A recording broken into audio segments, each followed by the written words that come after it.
Welcome back. Good to see you again, and good to see James Creedon. He's here with Media Watch, as ever. Yes. Now, the actors have been speaking out. I mean, the actors, of course, have taken part in this anti-Islam film, which has offended Muslims across the world. And obviously, we've had deaths with the protests. These actors now kind of doing a Pontius Pilate, washing their hands of the whole affair, aren't they? They are indeed, Mark, and one in particular spoke to a Gawker website. Her name is Cindy Lee Garcia, and she says, hold on a minute, I wasn't told that this film was called Innocence of Muslims, which is the title, the working title that we're all familiar with. I was told it was called Desert Warriors and that it was about life in Egypt 2,000 years ago, before Islam even began.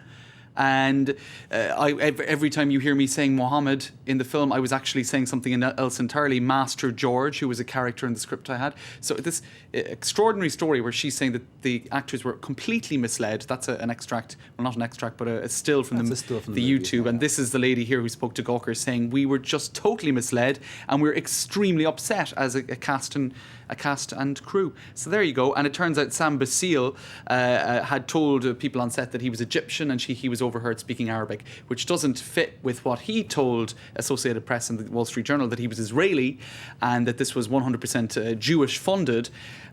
And in fact, it turns out now that the real guy behind all this, and we have his name here, Nakula Basili Nakula, who is actually a Coptic Christian and a resident in California. Of course, James, that could turn out to be another red herring, couldn't it? He might be something else completely, because obviously we're not quite sure what he is at all, are we? But as you say, layer after layer. All these things are being thrown into the mix and creating more and more situations which could become potentially explosive, because clearly the Coptic Christians in Egypt have been, over many generations, victimised by Muslims. This could feed into that issue there and create problems in Egypt, which could happen. If you wanted to write a scenario for a situation that would actually antagonise pretty much every community going, this is it, really. Do you believe that these actors? I mean, I don't. Do you believe that these actors, are as 100% innocent as they claim to be? Because how on earth can you take part in that and not realise what on earth it was about? Well, apparently there was a very, very clear effort to dub over original, and a couple of commentators in the US have said when you actually take the time to look for dubbing in the 13-minute trailer, you do see an awful lot of dubbing. Which makes the film look even cheaper than it is. Right, but if that is the case, it's a massive effort in deception, even of those who participated in it. So I suppose really we don't know what is full fact in the story just yet. 100 members of the cast and crew are going to take this shady character, if that indeed is who he is, Nakula Basile Nakula, to court and sue him. Right, well, good luck to them. Because he's created a bit of a mess, hasn't he? Okay, where do you want to go next, James? All right, iPhones. We're going to talk about iPhones, the launch of the iPhone 5. A couple of interesting pieces of information online today about that, including a report that surfaced initially in the Chinese media in the Shanghai Evening Post. Somebody, a journalist who got into the factory Foxconn, which produces Apple iPhone 5, subcontracted to do so, and unveiled absolutely horrendous working conditions. People working through the night, being forced to process conveyor belts of parts in 3 seconds per part, working through the night.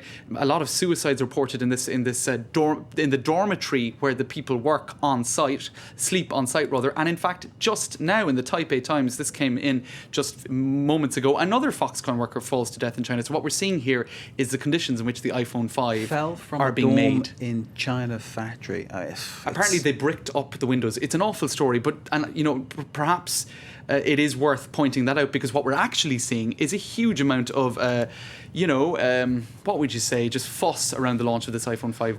Apple are good at marketing. There's always massive spin. Everyone's interested in it. Even people who don't have an iPhone or don't even know how it works, and I'm one of them. But people are interested in this kind of thing because it seems to be the great sort of must-have accessory. Absolutely. To know there's this other side of it, alleged, because we don't 100% know that this is true, but this other side of it coming out where people are being exploited is dreadful. It is really dreadful. And I don't know, do we have time for one quick clip?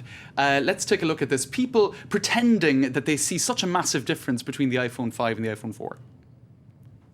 Last iPhone. I'd love to. Oh, it's way better. Yeah, it's nice. That's definitely noticeably better. It's a little thinner. Looks like the screen's a little bigger. Seems a little bit faster. Yeah. Faster, lighter. A lot lighter than the last one. It's a lot faster as well.